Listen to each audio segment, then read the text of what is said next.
আজকে 1 বছরই চলছে ভাঙন। 1 মাসের উপর হবে, 1 মাসের উপর হবে। 1 বছর উপর চলছে হচ্ছিল, কিন্তু এখন 1 বছর খুব জোর হয়েছে। 1 বছর উপর হয়েছিল, মিটিংয়ে একবার খলিল রহমান এলো, এসে বললো ওকে আশ্রয় দিল যে নদী বাঁধন হবে, বাঁধতে দেওয়া যাবে।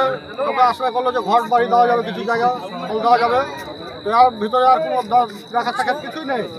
এর ভিতরে এমএলএ একদিন এলো, সবকে বললো যে হ্যাঁ জায়গা দেওয়া যাবে, কিন্তু এর ভিতরে কোনো এমএলএও এলো না। তো তারা আশ্বাস দিয়ে আর দেখা করছে না, আপনারা বলছেন দেখা করছে না। থানার ওসি এলো, বলে হ্যাঁ তোমাকে জায়গা দেওয়া যাবে। থানার ওসি সামনে রাখলো, এমএলএ কেউ এলো না। আচ্ছা, যাদের ঘর বাড়ি ভাঙছে তারা এখন কোথায় আশ্রয় নিয়েছে, এবার খাওয়া দাওয়া কি করছে? ওই স্কুলে দিচ্ছে রান্না করে দুবেলা, ওই একবেলা হয়তো চিড়ামুড়ি দিচ্ছে, দুবার ভাত দিচ্ছে, কিন্তু কেউ খেতে পারছে, কেউ খেতে পারছে না। এইভাবে হ্যাঁ, বুঝতে পারছি।